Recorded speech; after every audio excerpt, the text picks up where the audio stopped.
my testimony on hell and what I saw and how Jesus is exactly what they say.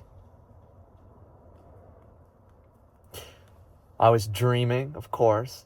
I don't dream many dreams, and this is one of the 5 dreams I could take off my fingertips and count up and say, I remember that. That's this story and whatnot. And that's about it. I don't seem to dream often. However, this dream happened living out a pretty typical day. I think I was in school, and things built up. I just didn't like living. I didn't like life anymore. Which at that time, a couple of years ago, when this dream happened, in regular life, when I was awake, I often would think about how I didn't like life. I was a non-believer in God. I was an atheist. And so in this dream, it was pretty relatable to regular life. However, it went to the very far extreme, which, since I was living it in regular life, this was God's way of showing me what you hear, what you read is real, what you are starting to begin to believe in me is real, which at the time I was starting to think, okay, God maybe is real here. Now, in this dream, I built up to a point where I started walking angrily, and somehow I ended up from a desert into a forest. And in that forest, if you got 2 birds on your shoulder, we started to chirp at each other. And of course, there's that one bird that was the devil. And I liked him. I liked his ways. I was very upset, and I liked anger. And the devil gave me what I wanted, which eventually led me to conspire killing myself inside of a vacuum chamber, a big glass vacuum chamber, bigger than this vehicle. So some glass, and it was a glass box. And also at this time in my life, I was all about, no, actually, I'll take that back. I started to think about how art was just so negative. I was thinking this in day-to-day life. When I was seeking, a little bit of truth. What does it mean to be alive? Why am I upset with being alive? I'd see art and be like, what the heck? Why is this art being so negative?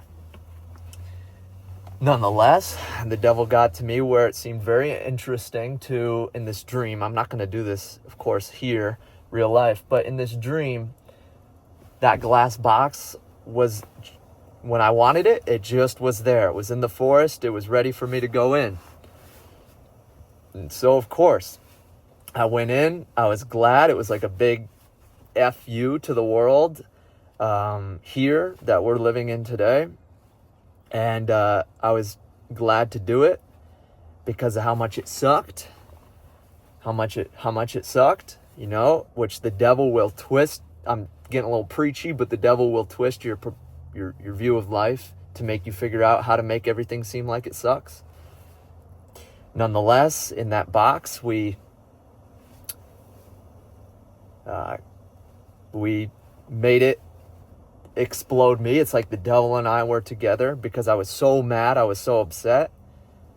And so basically the box made my body, the death was the body just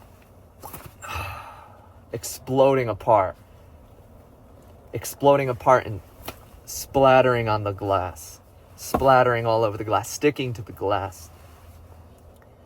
And if you did that here in this world, I could see why you should go to hell for that. I mean, it's just so it's beyond gruesome. It's evil. And I didn't believe in anything at the time. I figured life was just random and it's AP bio. And so to hell with it, quite literally. So I died in that box and went straight down to hell. But on that trip to hell, it just started off right away with me accepting it. As soon as I saw the darkness of death, I knew I had died. I was aware that I just did what I did. So I was pretty okay with being there because I was like, shoot, I made this happen. And where I'm in hell. I knew right away I was in hell. However, it wasn't really that scary at first. So we had some very sterile, stainless steel footsteps. Not even stairs, but massively wide stairs. I'll take that back. I just remember thinking footsteps. I don't know why. But massively wide. I was to walk down alone. I think I remember counting them. As soon as I saw it, I figured I'm going to count these. And I walked down, and the farther down I got, the more out of my head I would actually feel every bit of temperature and heat leaving me to just complete coldness. Now, once I reached level ground, like we have in our homes, you step up onto the entrance and you walk in and you got a level ground. I reached a level ground. I started to be tortured by the devil because I was so evil that I accepted that I was there, and I was kind of like, I was starting to be a little afraid, but I said, you know what, I got here, and there's nothing I can do about it. I knew that I deserved it. So I started to see around the place, and a little bit of humor came out of it. I remember one room, I peeped my head in, I walked in, and it was whatever talked to me said, you are to do 200 of these, 200 of these, 200 of these, 200 of these, 200 of these, 200 of these, every day. All the machines that you would see in a gym. But it was very dimly lit with those fluorescent tubes that were perfectly lit up, perfectly dim. And it was all gray and black. The machines had black rubber. Everything else was gray. Everything was gray but the black rubber on the machines. And you were to do 200 of each a day. And you were supposed to just love it. You had to love it for him. He'd be watching, the devil, or whatever that is. And so that was one of his requirements. And what I saw, that was what I saw. Not to say this would be the same for you, but I knew I was in hell. So I was like, okay, this is hell, and almost like, let me check it out. Which you'll learn to come to standards. It's no joke, the fact that it's real, but it's also nothing to be afraid of. Hence why in the next minute I carry on to what makes life on earth amazing today. No idea why, but I know it's real. And that would be, as I carried on, as I walked farther in this perfectly sterile gray environment, I soon began to learn that I really felt like I was way down somewhere, and that my family and everybody else was still alive in the world. And I could feel that they were above me walking around. I didn't literally feel it, but I knew that they were above me walking around. And I also started to recognize heaven really is way higher, because I'm going somewhere lower. And on this level ground I walked, and then I turned a corner and there were more stairs. And then I began scared. And I began scared, not to say I still knew I belonged there because I deserved it, and because of how much anger I was filled with from the start, before having gotten rid of my life here in that dream. Stupid. And so we turned the corner with that little bird over my shoulder. Not a bird, but more like a dark voice. And we carried down those stairs, and the heat turned up. It was the next set of stairs. And then it was no longer on my own. I wasn't getting to tour something. It wasn't like, oh my goodness, this is hell. I'm so afraid to have to wake up every day and infinitely do these machines in and out. They were all like very typical, in and out. Now I was being yanked. And yanking was nothing to what was coming next. I was being yanked down the stairs, but still walking on my own. So my footsteps were just speeding up. Now it hurt, and then my legs were starting to break, I believe. But I might be making up that part. It's hard to really draw the line between my imagination now and the dream then. I carried down those stairs, and then the volume started turning up. It got very loud. Once it got really loud, it got really hot. Once it was loud and hot, then I was shown back on earth what the people were looking at for my art display. And it hurt us so much. It hurt, and my family went and saw it, and it hurt them so much. I mean, I could never describe the pain on their face. I mean, it ought to have killed them in the sense that, meaning it's like having a heart attack and dying from just overwhelmedness or being overwhelmed.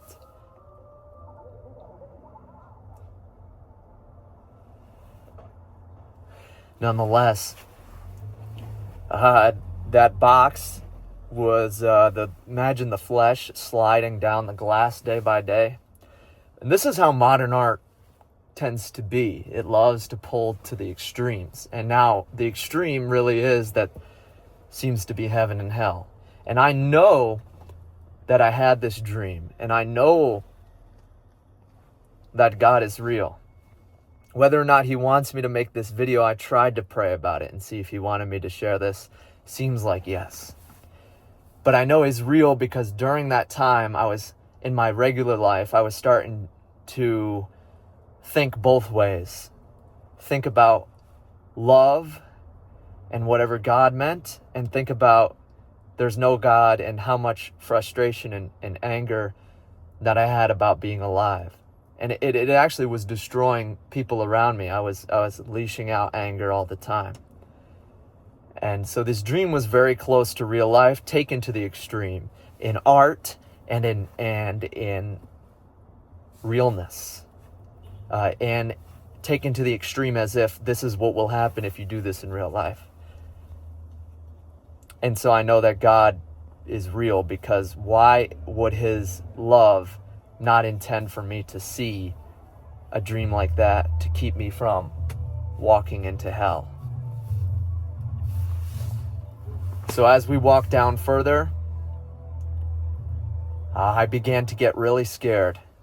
Now I knew it was real, and now I knew it was really real, and now I knew this is where I dwell, and now I no longer wanted to even accept it, which we all do here on earth today. We don't want to accept the responsibility. When I first walked into hell, I accepted it. I didn't accept it anymore. And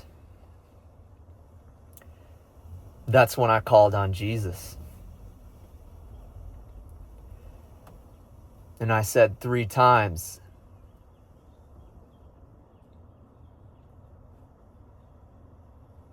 while the devil was grabbing me down the stairs, or whoever it is, Lucifer, pulling me so hard and pulling me so fast like a magic carpet. I was just floating down the stairs now. No will. There was no walking. There was no touring. I was being pulled down. Supersonic speed. Literally when I first arrived to hell, I was walking on foot, on my own, deciding where to look. Not anymore.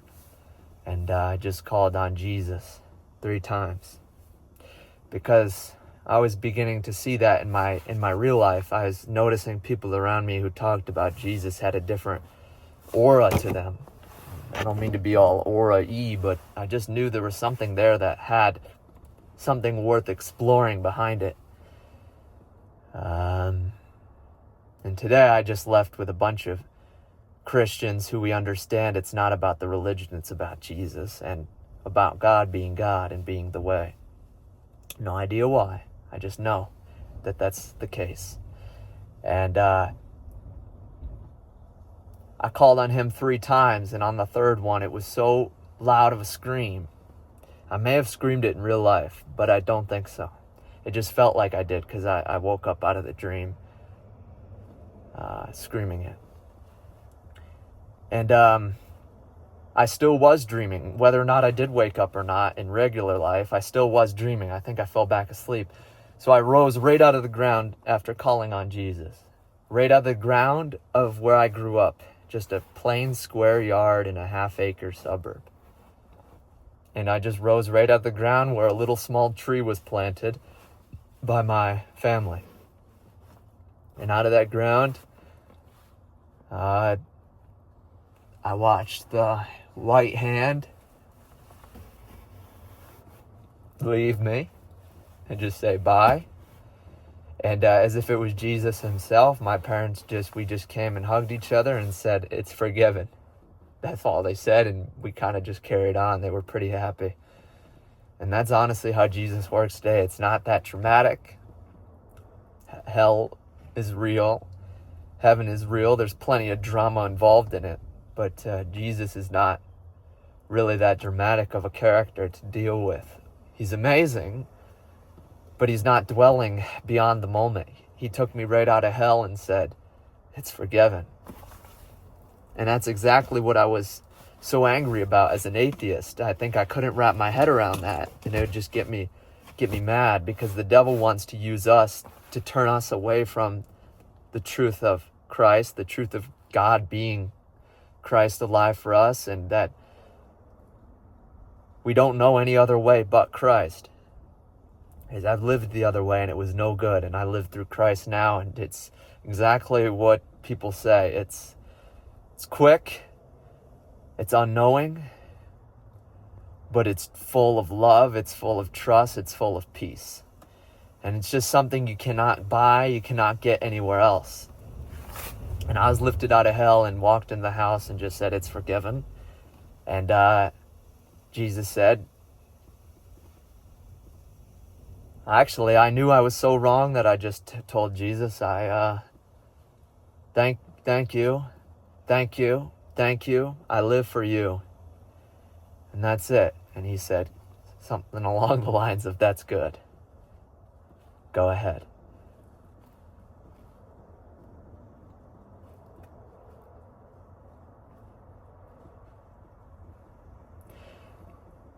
And if I carried on, you can click off now, that's the end of the story. And if I carried on living my life as an atheist, that was just a active pathway for the devil to do his work. I can't wrap my head around why this is the case, but life is not random. Life, through me and you watching this video, it's created, and it's created with intention. And if God were to have created this world just so that it could be completely perfect, then we would never know love. We would never have things worthy of being excited about or praising. We would really just not know love. And even if he wanted the world to be perfect, he could do it, but we would not know true love, which is along the lines of, it's forgiven. And when you feel that, and when you know that you really did belong in hell, and somebody just forgave you that whole thing, you're going to feel some love. And you're going to feel some love for your family. And he's so real. And it's about as real as it gets. It's so simple that as an atheist, it was hard to wrap my mind around it. It's so simple. It's when they say repent and believe the gospel. It took me a while to do that. Then I'm like, holy cow.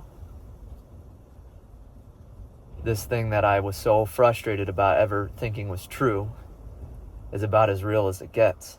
And you know what's amazing about that is the simplicity behind it. Oh, you're in hell. Jesus.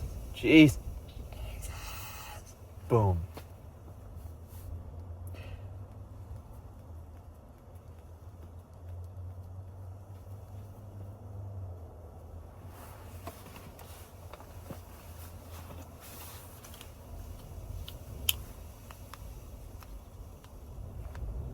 I was hoping to lock the car for some dramatic